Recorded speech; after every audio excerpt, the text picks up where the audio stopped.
Thank you so much for listening to this episode of Earrings Off. We want to invite you to subscribe, rate, and leave us a review. You can find us on Facebook at Earrings Off Podcast and on Instagram at The Earrings Off Podcast. Welcome to Earrings Off. I'm Lou. And I'm Teresa. Let's get started.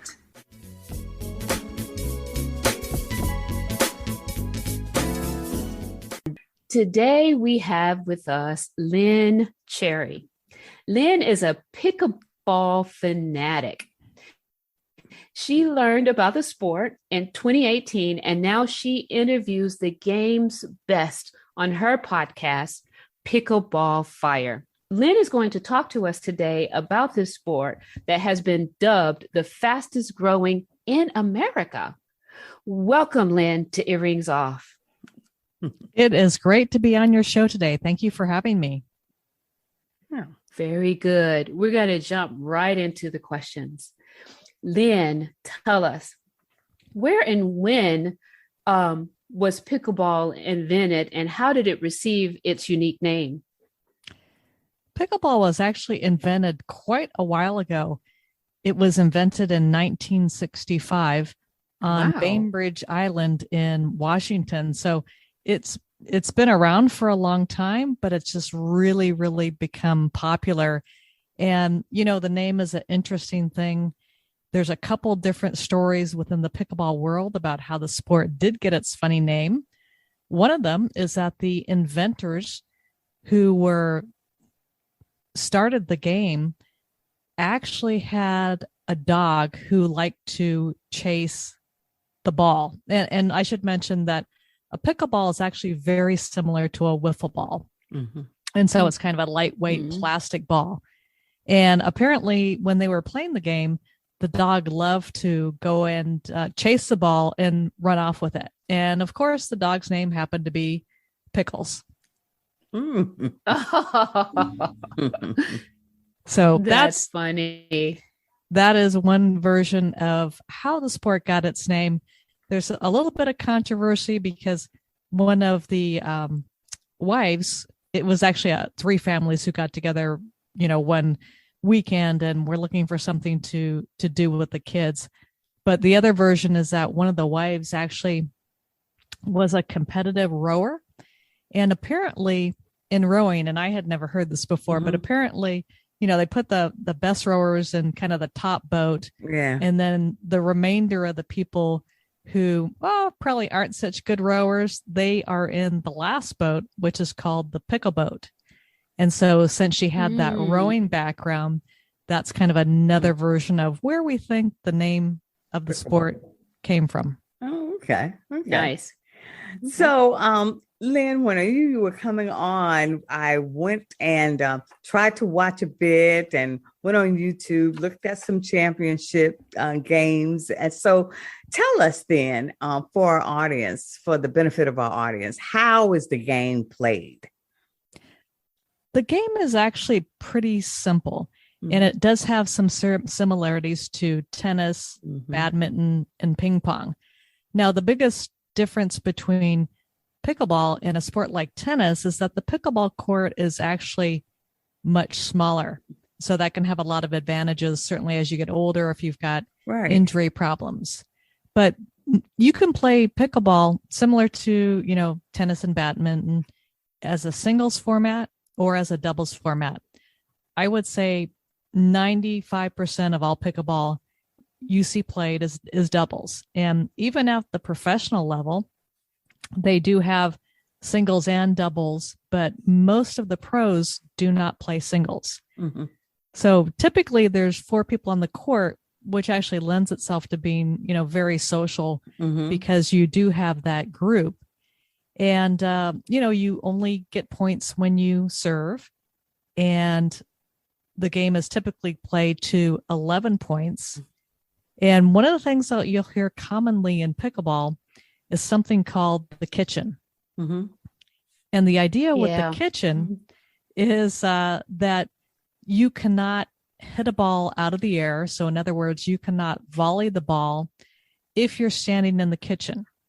you can let the ball bounce and then you can go into the kitchen, but you cannot volley the ball. And it's actually really good because it kind of evens the playing field. Mm-hmm. So if you've got somebody who's really tall, they don't have a big advantage. Mm-hmm. So that's another thing that's wonderful about the game is really the game format and the rules of it kind of equalize the playing field. And that's why you see, 20-year-olds playing with 70-year-olds, and the 70 and 80-year-olds are just as competitive as the 20-year-olds. Yeah, because I was going to ask, since you said that it was created or invented so long ago, why has there been such a resurgence of it in recent years? And so maybe that's it, just the fact that the playing field is leveled, or maybe the, folks are getting older and just being mindful of finding something that allows them to exercise and, get outdoors a bit. So do you think that has anything to do with that? I think you're absolutely right on there. The interesting thing about pickleball is that I had never heard of the game until I moved to Connecticut almost 4 years ago. And I was in Texas and California before that. And because I was looking for something to do inside during the winter that was, active, I looked up and saw the local recreation department had this thing called pickleball. And you didn't know anything about it at that point? I'd never heard of it. I had never, ever heard of it. Okay. And what's interesting is that being in Connecticut, there's a lot of people who winter down in Florida. Mm-hmm. And the game is super popular, especially in Florida and Arizona, where you have a lot of retirees or, people over 50. And that's kind of how the game kind of grew slowly. People thought of it as kind of an older person's game. But I think the reason why it's getting so popular is honestly because now the young people and the families are finding it. And, the kids want to play as much as possible once they find a game. And I would say that would be true for the adults too. I mean, people get addicted to pickleball. Yeah, in a positive way. And I know you've got a story about that. Yeah, that's what I'm hearing, I tell you. So yeah. Okay. Very good. Very good. So it's been said that you can have fun the first time you play and that you don't need a sports background to enjoy the game. So why is that? I think there's a number of reasons. And I would say first and foremost is the paddle's lightweight, the ball's lightweight. And if you've got somebody who has never played a sport or never played a paddle sport, you can basically just, when they are first introduced them to the game, if you can throw the ball underhanded over the net, then you will be able to play pickleball. Wow. So you don't need an extensive amount of coordination or anything like that. Okay. Yeah. And I too, like, I think, Lou, we were talking before about, researching it to prep for the interview. And I saw a match and I've seen people play I play tennis. So I've seen people playing across the way. Right. But seems the only thing that I've found difficult about it is the scoring. I don't quite get it. Right. I know that you only score when you serve, but there are 3 numbers that are called out instead of just the 2 numbers, the score for each side. What is that 3rd number? The 3rd number is whether you've got the first server or the second server. So, similar to tennis, if you're playing doubles, you've got somebody who serves the first time and then once it's a side out, then you've got your partner who serves, and that would be the second server. So that last number, it's either going to be 1 or 2, just representing who's serving first for that particular rally or point. So it's, okay. I'm not sure why they added on, but it can be a little bit confusing at first. Yeah. Now I got it. Yeah. Okay. Well, and Lynn, I shared with you how my neighbor was missing one day from a pretty important neighborhood meeting, And I was like, where is she? And her husband said, no, not going to happen. She's playing pickleball. You don't seem to understand. Nothing comes before pickleball. So I get it that people get addicted to this. But I think we already talked a little bit about how multi-generational players can come together on the court, and how that's such a draw because it doesn't require that, it doesn't give advantages to different people, that it sort of levels the playing field. But you talked about when you first played the game, but how does one start playing pickleball? Is it intimidating at all, or? I would say no, actually. And I think the biggest reason for people can walk on the court never having played any type of sport, I don't think it's particularly intimidating because people are so nice. And I'll give you an example. When I showed up at the local recreation center just to watch people play pickleball before I ever signed up for anything, as soon as I kind of put my head in the door and was watching, within literally 2 minutes, I had somebody come up and say, hey, do you want to play? I hear that all the time. Yeah. And I'm like, well, no, I can't play. I don't have a paddle. And they're like, oh, that's no problem. Here, let me pull an extra one out of my bag. So then they literally put, the paddle in my hand. And I think that's one of the reasons why, the game is so inclusive and people are very friendly. And once you start playing pickleball, you want to share it with other people. So whether it's your friend or your neighbor or just that person who walks up to a court and is curious. So yeah, that's all the reasons why I don't think it's intimidating at all.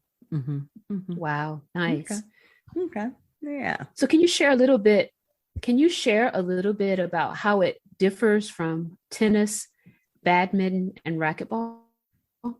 Yes, I can definitely speak to tennis and racquetball because I've played both of those sports.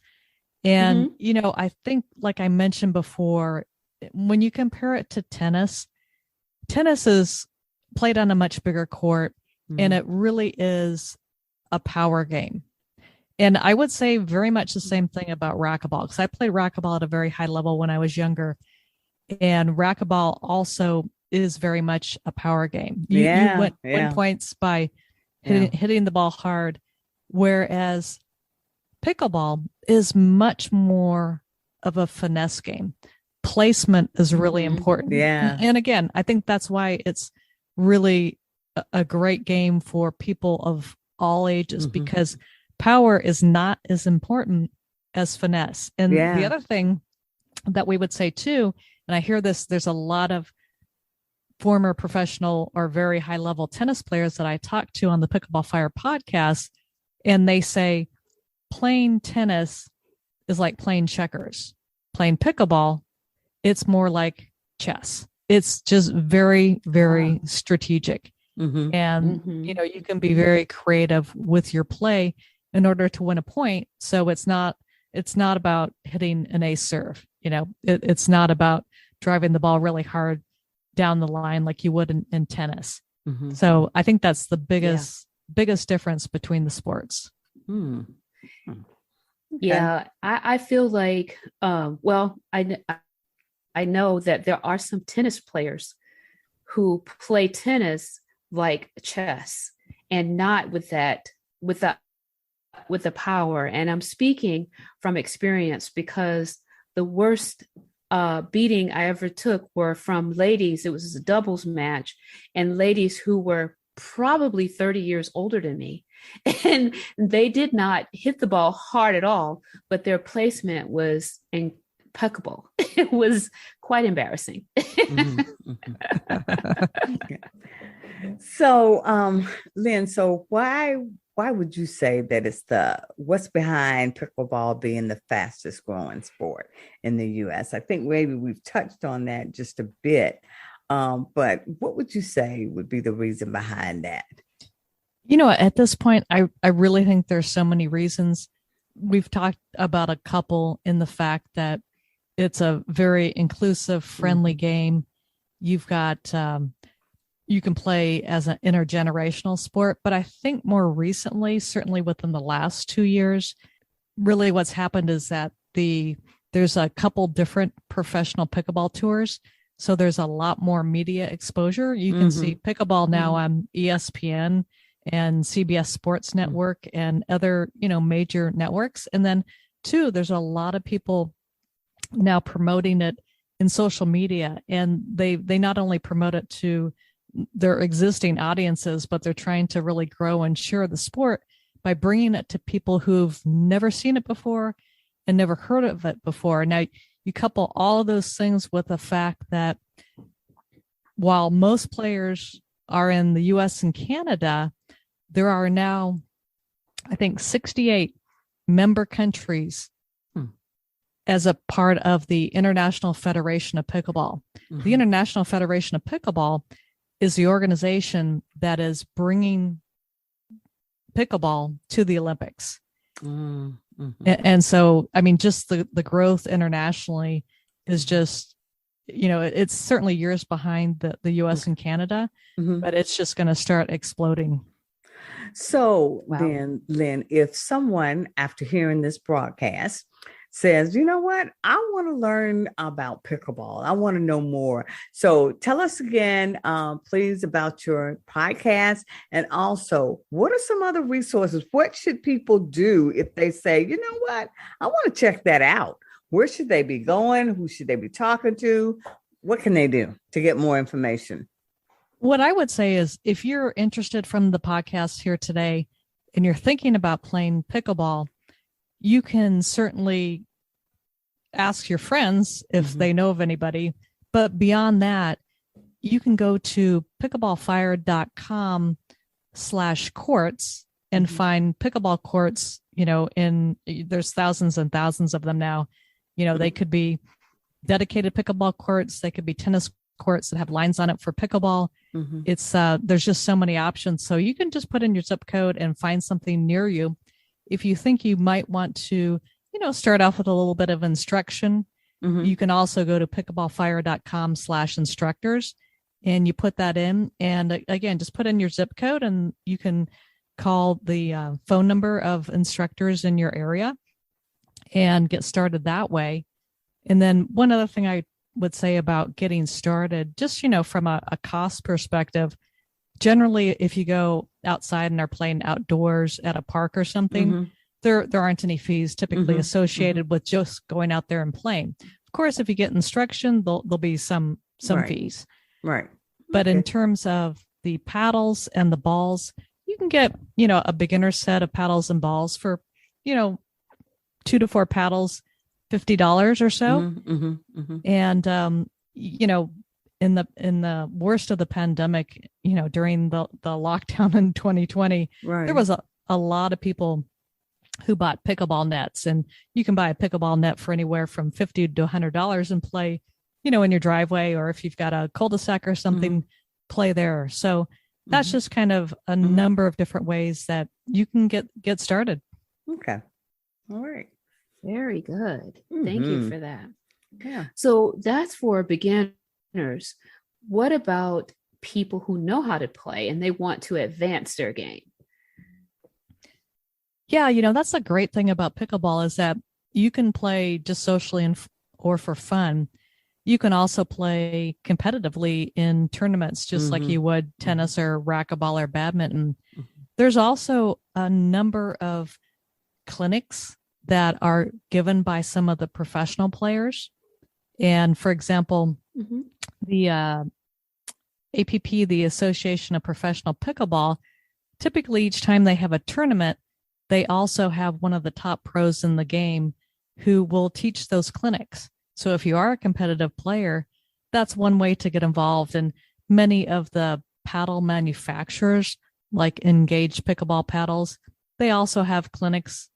And so typically that's always where you're having a pretty high level professional teaching and giving you good advice on how to improve. Are there any parting thoughts that you would like to share with our listeners about pickleball?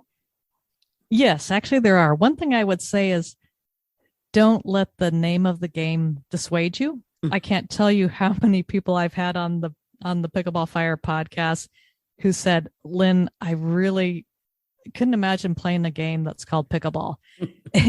And, at this point, they're not going to change the game, but, just kind of go past that because it is well worth getting involved. And I don't think I've ever heard of anybody who started playing pickleball who has quit playing pickleball because they don't enjoy it. Mm-hmm, mm-hmm. So Right, I think that kind of speaks highly for how fun the game is. And, the other thing I would say too is that I've had a number of people on the podcast who have lost 50 to 100 pounds playing pickleball. Wow. Wow. Mm-hmm, mm-hmm. And, pickleball is something where it's hard to walk away when you're playing games. You're going to say, oh yeah, Sue, this is going to be my last game. And then 5 games later, you're still there actually playing. Mm-hmm. You can't say that about many fitness That's right. activities, That's right. probably none that I can think of, to be That's honest. right. Yeah.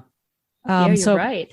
Yeah. So I would just say, get off that couch, walk out that door, and find a place to play near you and enjoy. Yeah. Okay. So All right. one of the incredible things about it being the fastest growing sports in America is that it's still growing during this COVID era, which means people must be being safe and as they play, right? So that's one of the great things about pickleball is that, a lot of people did play outdoors during COVID, even during lockdown, because you do have you can stay far apart on the court. Right. You can have real small groups. You can also go just with your family, if you've got 4 people and just kind of stay safe. Absolutely. Yeah. Mm-hmm. Well, I tell you, I love the multi-generational piece of it. The fact that families can get together, people from all ages, and find something that they enjoy doing. And that's just great for relationships. It's great to ward off isolation as we get older, which is a big thing. So, yeah, very good information, Lynn. So thank you for sharing with us. All right. Well, it was great to be here today. thank you again for your time, and we totally enjoyed it. All right. Take good care, Lynn. Thanks. And I love the name of your podcast. Thank you so much. Thank you. All right, bye.